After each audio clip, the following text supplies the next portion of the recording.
So today we're going to start our unit on social media. Again, you don't have to take notes for any of this. I'm going to give you the slideshow when we're done with it on Friday, and that will be your study guide for the quiz, which will be, yes, next week. This is going to be a very short unit because we only have 2 weeks to get this unit done before we have to start reviewing for the final exam.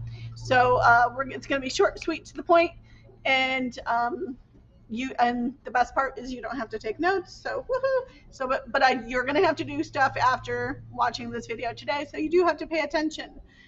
Your computer should be closed right now. You don't have to do anything until the video is done, unless you're watching it on your computer. But you should not be off task. Okay. So what is social media? So we've heard that term a lot.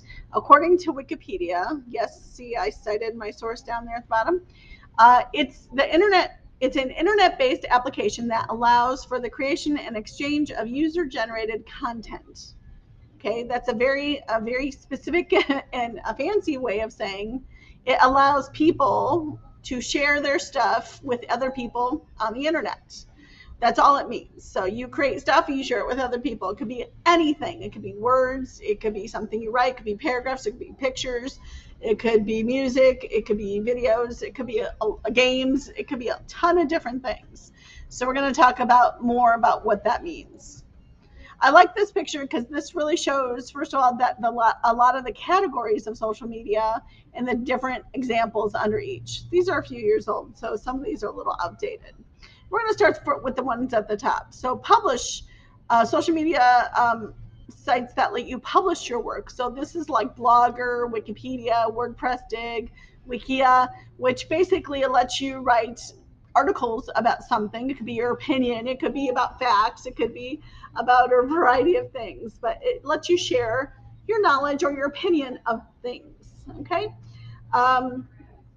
Share means that you could share other stuff that you create besides words. So it could be videos, it could be pictures, it could be slideshows on SlideShare. I have some stuff on there. Flickr, which is a photo sharing site. Last.fm, which is a music sharing site. Crowdstorm. There's a ton of other ones. And one of the biggest ones that you're probably using today is Google Classroom and Google Drive. Those are some of the most widely used social media sharing services that exist. There's discuss types of social media, which allow you to have discussions or talk to other people, maybe not in real time, but sometimes in real time, sometimes asynchronously, which means not in real time. So you could post questions and people could get back to you. I'm on a lot of different these ones. One of the biggest ones for this is Reddit, which isn't listed here, but Reddit is a discussion board, basically. But think of Zoom, think of Google Meet or Microsoft Teams or Skype that let you chat either by video, by text, by some other means. Even Discord could be a discussion forum for that.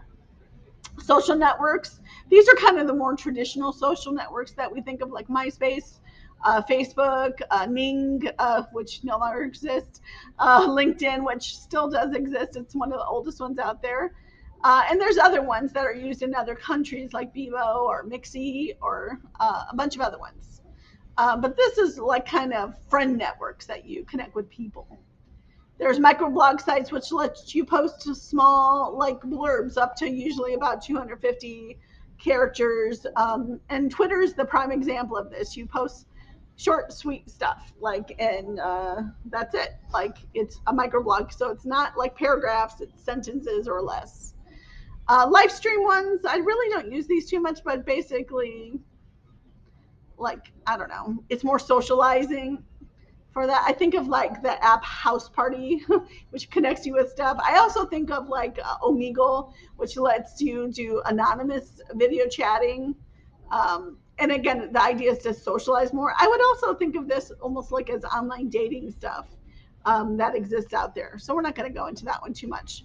Livecast is the prime example for this one is Twitch. Twitch lets you live stream your games that you're playing, and people could watch that real time, or they could watch it later if you record it. And then we have three categories of gaming. There's virtual worlds like Minecraft. There's social games like Candy Crush or Blossom Blast or Angry Birds, which I make no apologies for. I play those all the time still because I can't stop playing. I have too much time invested. And then there's MMOs like World of Warcraft or Conan or other one, even Neopets, where you're living a life in a virtual world. And there's other categories as well, but these are the big ones that exist out there. So what is a social network? So in order to be considered a social network, a website has to allow for two things. You have to be able to create your own profile page, and you get to decide what's on there, what pictures, what information about yourself that you're sharing with other people. And you have to be able to create a list of friends or followers or people that you want to see their stuff on all the time. So an example of this would be YouTube. YouTube, when it first started, was not a social network. You could post videos, but you didn't have your own channel and you didn't have your own profile, and you couldn't follow other channels. Eventually, they added those features, and now it is considered a social network because it has those two things. So, social networks, the history of social networks, they're relatively new. The first social network started in 1997, and it was called 6degrees.com. And you're asking yourself, why such a stupid name? 6 degrees is actually a theory in the world that says that we are all 6 people or 6 degrees away from every other person on the planet. So, like, there's a famous game called 6 Degrees of Kevin Bacon, where you take Kevin Bacon and any other actor, and you have to connect. Well, he was in a movie. Keira Sedgwick was in a movie with, Iron Man, and Iron Man was in a movie with Chris Evans, and Chris Evans was in a movie with, Jenny Slate. So, like, that's how those two are connected. It's like 4 degrees apart. So, so that's what it means by like for instance, I am only 3 degrees away from Barack Obama. So I have a cousin, Lupe, who works for the Secret Service as a recruiter, and he works with somebody who used to be the security detail for Barack Obama. So that's how far away from Barack Obama I am. That'd be cool if I met him. So 6 Degrees, however, was never really popular as a site. It was interesting, but people didn't clamor for it, and it eventually died in 2001. In 2002, another website started called Friendster, and the goal of it was to help adults meet and become friends with other adults. So it wasn't a dating site, but it was like a connection site to find similar interests. Because I will tell you honestly, the older you get, especially away from schools, it's hard to make friends with people or find people who you might want to be friends with. So but it kind of fizzled. It wasn't ever a big thing. The first big social network was MySpace. And it launched in 2003, but it wasn't really super popular until 2004 when teenagers started to use it. And the reason teenagers started to use it is because their favorite bands were on there, and their bands were posting new songs or acoustic sets or live sets, or they would give information about concerts or secret shows, and it became very, very popular very quickly. I had a MySpace account, but it was kind of like in its infancy. Like, we weren't sure, like, as a world, as a culture, we weren't like sure about this whole social media thing, but it kind of really took off. But it had its bad sides as well. And at the same time, just a year later, Facebook started. If you want to know more about Facebook, there's a great movie called The Social Network, which tells how Mark Zuckerberg, who created Facebook, he started it. It's really good. But basically, Facebook was a physical book you got when you started certain colleges. It was almost like a reverse yearbook. And so freshmen, their first semester or quarter out of college, would get their picture taken for their IDs. And they would put those together and print them out as like a Facebook so that you could learn other people. And if you saw them, you could find out where they lived. It was supposed to be a good thing. And basically, he took that idea and put it online. And people with Harvard email addresses could log in, set up an account, and start to connect with each other. And it became so popular that soon other Ivy League schools joined to it, other colleges, high school students, certain businesses, and then everybody in the world by 2006. So it was a big deal, and it's still one of the biggest, sorry, social media sites that still exists. It's extremely popular worldwide, even though it's not super popular with high school students right now. Just wait. So this is a timeline of social media. And again, we have our 6 degrees up here. You can see it shuts down. Then Friendster, LinkedIn started in 2002, which still exists. It's the oldest social network. It's made for basically businesses, resumes, finding jobs. MySpace, Facebook, Twitter was in 2006. 2008.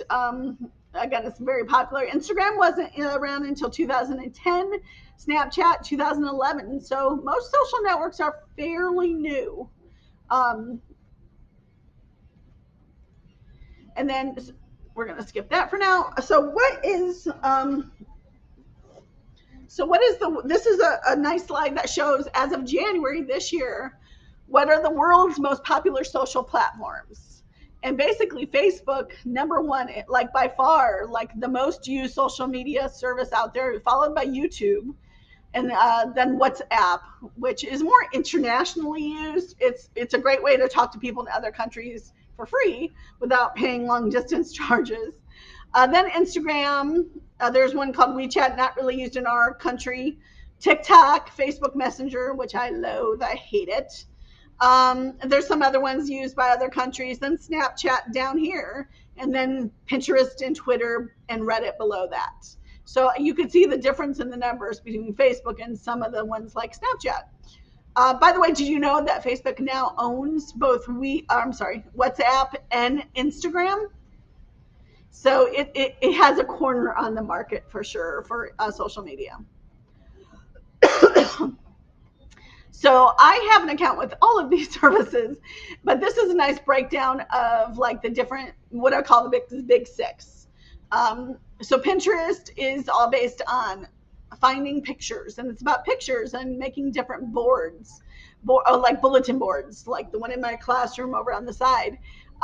You can have a bulletin board for like clothes or shoes or desserts or Mexican food, or I have one called Sigh, which basically has pictures of, Thor in it, and that I just sigh every time I look through the pictures.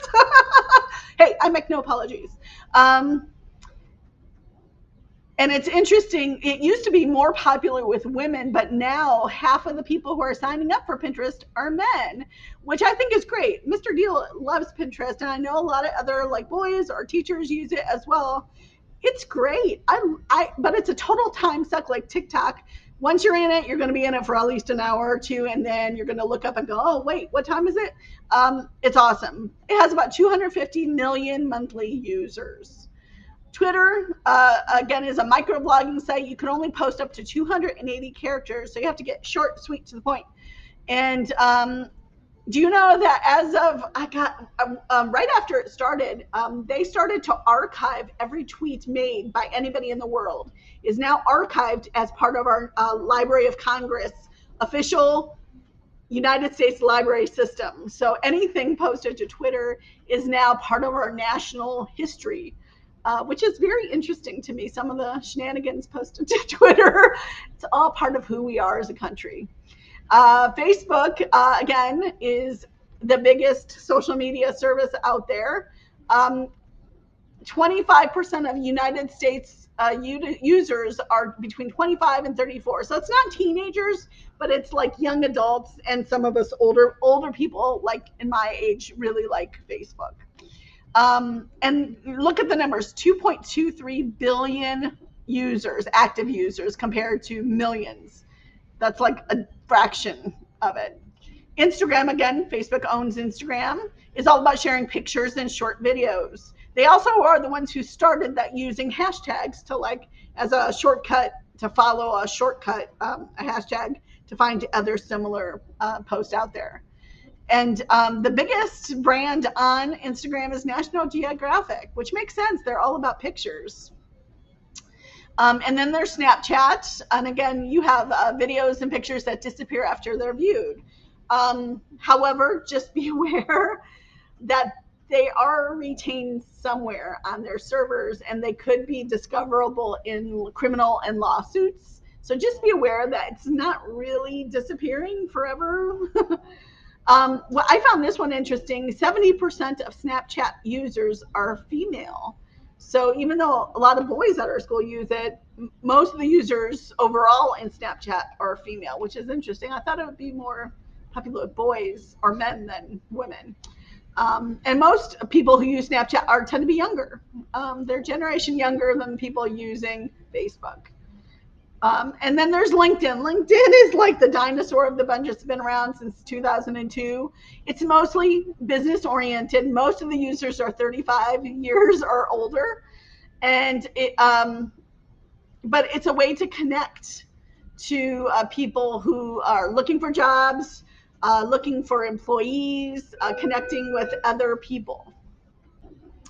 So, and this slide is a couple years old, but it's fairly probably the same. Probably maybe these numbers are a little higher since COVID has hit us since then. But roughly, there's about 7.75 billion people on the planet. Of those, 5.19 billion people have a unique mobile phone number, which means they have a smartphone or some phone of some sort. 4.54 of those have internet access, which is 59% of the world. And 3.8 billion people, or 49% of the world, have some sort of social media account. And that is mind blowing to me. That many people in the world. When you take into consideration this number, the total population includes elderly people, children who are like too young to use a smartphone, and also people with disabilities or extreme, like homeless people, extremely poor people who may not have access to those type of technologies. It's kind of interesting that many people in the world use social media, and it's growing still. This is another one. This is as of this year. The white bar right in the middle is the average for the whole world. We spend about 2 hours and 27 minutes as an average for the world on social media every day. And you could see over here, Nigeria spends the most time on their phone, 4 hours and 7 minutes, followed by the Philippines, Ghana, Colombia, South Africa, Brazil, Argentina, and so on. And whereas at the bottom end of it, Japan, South Korea, Netherlands, Germany, Austria, Switzerland, Belgium, France are all at the low end. Japan only spending 51 minutes a day on social media. The United States is kind of right in the middle here. We spend about 2 hours and 14 minutes on average on social media every day. What's interesting to me when I see it, that the more kind of like countries that have probably more poverty and less resources use the social media more than people from kind of more industrialized worlds, like a lot of places in Europe, or even Japan and South Korea, which are probably the most technologically adept countries on the planet. They spend the least amount of time on social media. So I think that's just interesting to note. I wonder what that says. And maybe they're using different non-social media internet things on a different device versus their phone on social media, versus down at this end, their phone might be their only access to the internet and they use it quite a bit as their main source of information, which could make sense because some of these countries don't have the infrastructure like Ethernet lines and copper wiring for a lot of the internet, so they're using Wi-Fi more. I don't know. It's just an interesting chart to look at. Here's some examples of social networks that exist. This is not the total list. Yes, TikTok is on there, but Steam, gaming networks like the Nintendo Online, Xbox Live, PlayStation Live, those are all, if you're playing other people who are not in your physical location while you're on video games, then yes, that's a social network. Um,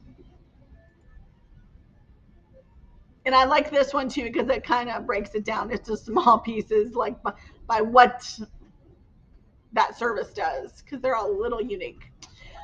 There's three basic varieties of social networks. There's friend networks, which means you both have to, both people in on that network have to agree that you're friends in order for you to see each other's stuff. Facebook is an example of that, but so is Google Drive and LinkedIn, where they send you an invitation, you have to accept it, and then you can see each other's stuff. So you guys can't see my Facebook information because we're not friends right now on Facebook, and we cannot be friends while you're my student at this school. Once you graduate, if you send me a friend request, I'll usually accept your friend request. Some other teachers will not because they want to kind of keep that relationship separate. Um, of course, I like to see how kids are doing after they leave us. There's also follow me networks, which basically you have a page out there, you're posting stuff to it, and other people could subscribe to see your posts. So, like YouTube is like that, Twitter's like that, Instagram is like that, TikTok is like that, Pinterest. There's a bunch of different ones out there. I would say that is the bulk of most social networks. And direct messaging networks, basically, you're creating a private or semi private network of very close relationships. And this could imply like that you're closer in some way. So, like Snapchat, that's a kind of private to a group or a small group, or you're sending a text message, or you're having a Zoom group call with a small group of people. That's kind of the difference between the different types of networks. So we're going to stop right there. We will continue the rest on Friday. So I have two activities for you guys to do today, though, that are in your agenda. You have to do a Google form for me about some of the information in this video. And I just want to get your thoughts. And then I also want you to do I have a Google question for you too about, I want to just get your feelings about social networks. Okay. Good luck. I will see you in class on Friday.